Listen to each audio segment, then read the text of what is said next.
Hi hello नमस्कार यूट्यूबकर family, स्वागत आहे तुमचं माझ्या नवीन एका रेसिपी व्हिडिओमध्ये।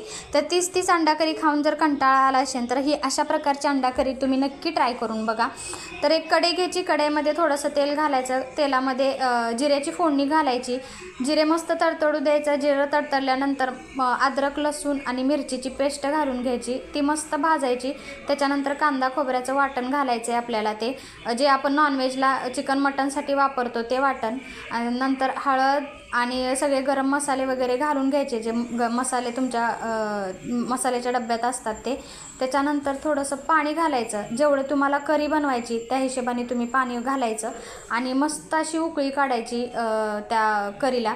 आणि त्याच्यानंतर अंडे टाकायचे त्याच्यामध्ये। अंडे आपल्याला फेटायचे नाही आहेत, अख्खेच अंडे असेच टाकायचे आणि मस्त एक उकळी काढायची। आणि ही भाजी जेव्हा उकळते तेव्हा अजिबात हलवायची नाही, नाहीतर अंडे फुटून जातात लगेच। तर 7 मिनटं एवढी मस्त भाजी अशी उकळू द्यायची ही। आणि ही बघू शकता 7 मिनटानंतर आपली अंडा करी मस्त अशी तयार आहे।